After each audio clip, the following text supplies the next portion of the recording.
What's up, YouTube? I'm Brendan. And I'm Andrew. And if you've watched our other videos, you'll notice we're wearing the same thing. Yeah. It's actually kind of funny. Since we're at my house, I was thinking about like changing, and then like you guys just figured he was homeless or something. I should have done it. It's not far from the truth. I mean, Well, college. College, yeah.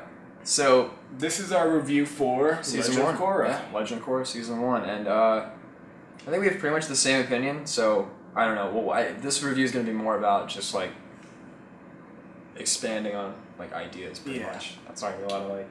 All right. Just to let you guys know from right here, this is gonna be spoilers in case you haven't seen it. Yeah. So if you haven't seen it, go watch it. Then watch our other videos. Then watch this one. There you go. A lot of homework. So.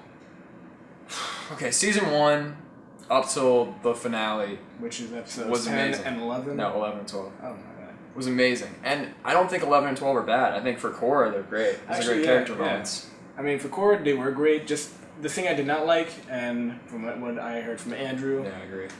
Amon. Yeah. His whole...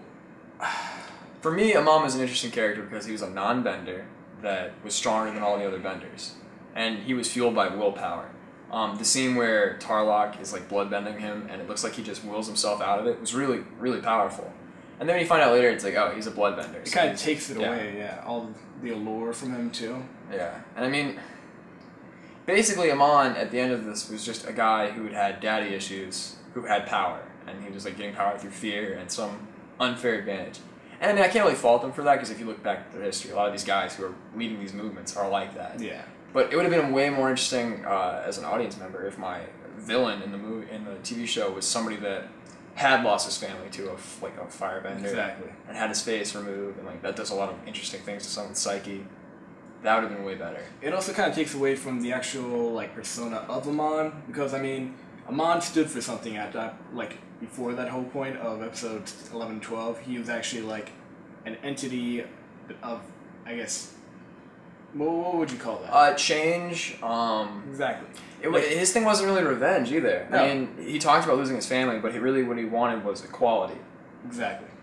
Episodes 11 and 12, it's not about equality at all. It's about power and lies. So it just takes away all that he's built up throughout the entire season, and just basically throws it out the back door. Yeah, I mean, I'm having a really hard... Like, I don't hate it. I mean, episodes 11 and 12 are amazing. They are, yeah. A giant fight with all the planes, and... it was really like a World War II fight. It was amazing. Just like, I guess overall, would have liked it if it would have been differently. I mean, hell, even if they would have had to carry it on in season 2.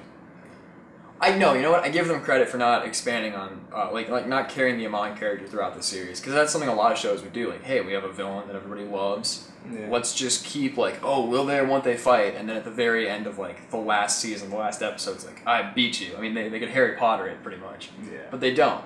And I mean, wrapping up the story in one season would have been that's very admirable.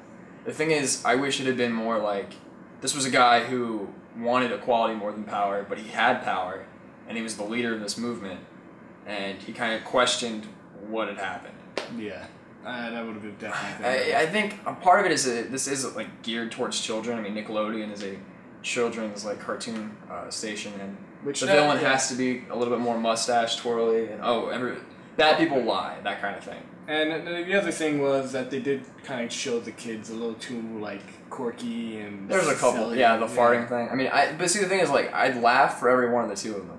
Like, when he, like, jailbreak, like, I thought that was hysterical. But yeah, when he farts, like, 4 or 5 different times, it's like... that was... And that might be an age thing. I mean, you and me are a little older than, I guess, the target demographic. But a lot of our friends are the people who watch this, though. Yeah. Like, kids in our age group are watching this more than, I'd say, like, elementary schoolers.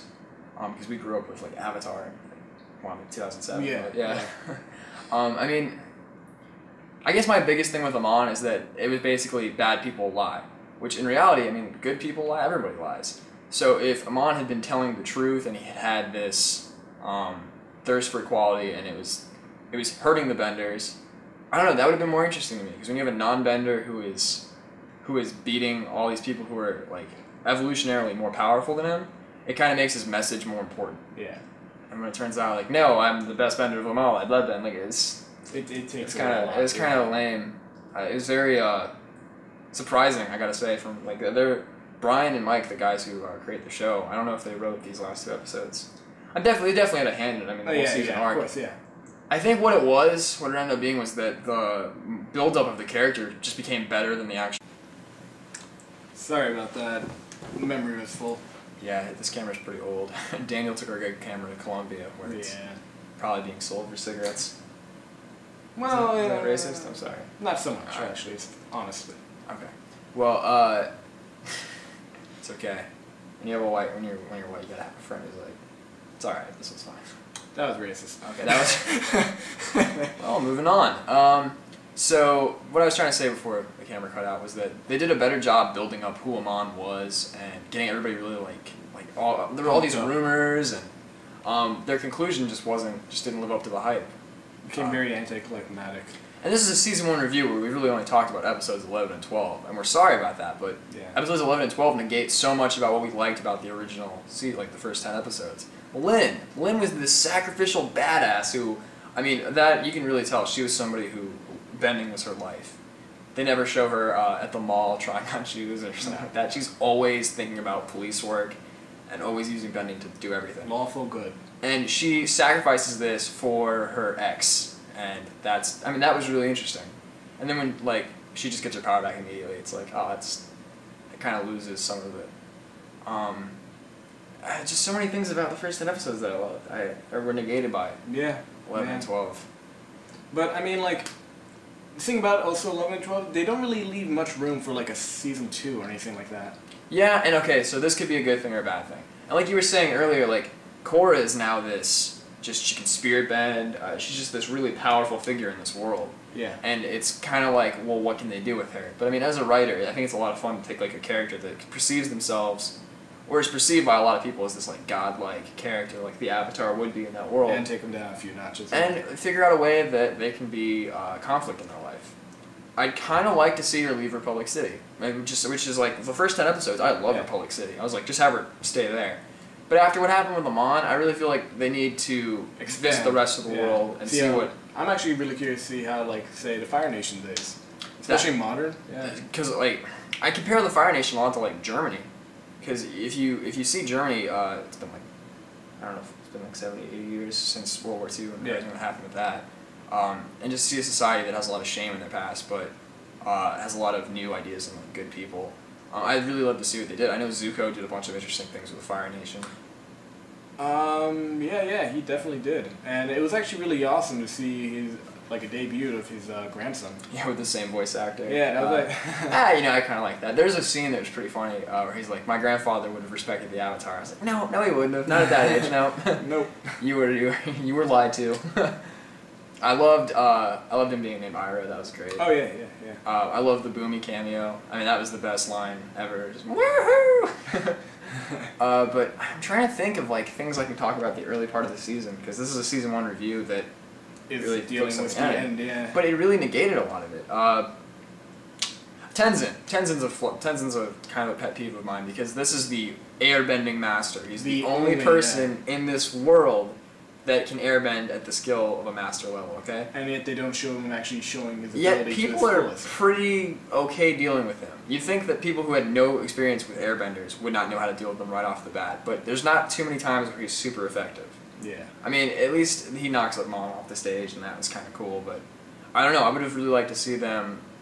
And I feel like all the other bending, and this might be because there's only a couple people in airbend that can airbend, but all the other disciplines really matured, and you can see a bunch of people can lightning bend now, and before it was just 1 or 2 people. Yeah. Which makes sense, because as time goes by, people get better. I mean, you can look at sports, records are always broken. The Olympics the last 20 years, people are always getting faster. That makes sense. And maybe because there hasn't been that many airbenders, their progress has been slow. But I don't know, I didn't feel like airbending was... this is book 1, Air, and I don't really feel like Air was that... Yeah. Interestingly. It was kind of lame, actually, the way they described it. It was just sit here and, meditate a little bit. I wish you would have showed her, how to make... To be honest, and stuff. That was kind of the whole Buddhist monk thing that they're trying to follow again. Yeah. Which, I personally, I differ a little bit. I thought that part was, fine, except for it should have been, shown more to the world. She had the spiritual, she did have a lot of spirit, so I understand why they went to it. But when you look at the original series, he would always say, they taught me how to do this. Oh, airbending was so much fun. This is how I learned how to make a ball. This is what my master taught me about making tornadoes or flying. And he doesn't really show her that. And I guess he can't because she can't airbend. Yeah. But it would have been cool just, I don't know, seeing how some of the kids were doing it. That's true. It's a small pet peeve. But I'm trying to think of like other... I'm really interested to know about this this government they have, this international peacekeeping force. Where I liked in the battle, you can see the Fire Nation ships, the Water Nation ships. I really did like the whole metal bending as the actual like officers. Oh, the police force? Yeah, that was really cool. It made sense. Yeah, and it was just like it was badass, to be honest. Yeah, but okay, for season 2, you were saying that like, you don't really know where they can go from here. Yeah. I think it's going to be completely different no matter what they do. It has to be. I mean, I know they're probably going to be like going on and introducing the other, I guess, siblings of Tenzin. Do you want a time gap? Do you want like a 2-year gap, like 3 years past? I feel like they might have to do that. I would kind of like that. I mean, I wouldn't mind because it would be like, why would all of a sudden something out of nowhere happen? Bam. Like the Dragon Ball Z thing of like, oh, we beat this guy. Oh no, big bad guy. Oh no. Like, yeah. I've beaten every person on this planet. Now I'm going to beat you. And exactly. They beat him, and then it's like, yeah, exactly. that was just... Still love that show growing up. Oh, but absolutely, yeah. but still, it's just... I would like for there to be a little sense. better, like, a little higher grade of the writing. But I don't know. I mean, I'm excited to see what they do with season 2, but at the same time, I was telling you earlier, like, I equate this season to, like, making eye contact with a really pretty girl. And you're both kind of into each other, and it's exciting. And then somebody elbows you in the stomach, alright? It doesn't ruin the moment. Your day's not ruined. But you still got elbowed in the stomach. You still got that kind of, like, It does kind of ruin that moment. You want to make eye contact with her again. You're excited about it, but at the same time, your stomach kind of still hurts. So that's where I'm at right now. Like, I'm really disappointed with Amon. I thought that could have been cool. I give them credit for killing him the way they did, though. That was pretty crazy. To be honest, I'm one of those guys who says if they don't show a body, then he's still alive. Yeah, and like, God, I hope they don't do that.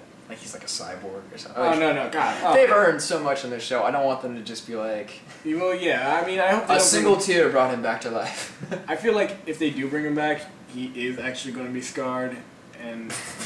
I mean, of course he's going to. Who's he going to blame? Boats? Well, I mean, he's not going to be blaming. Well, a boat explosion took my face. I will now. All boats will now be equal.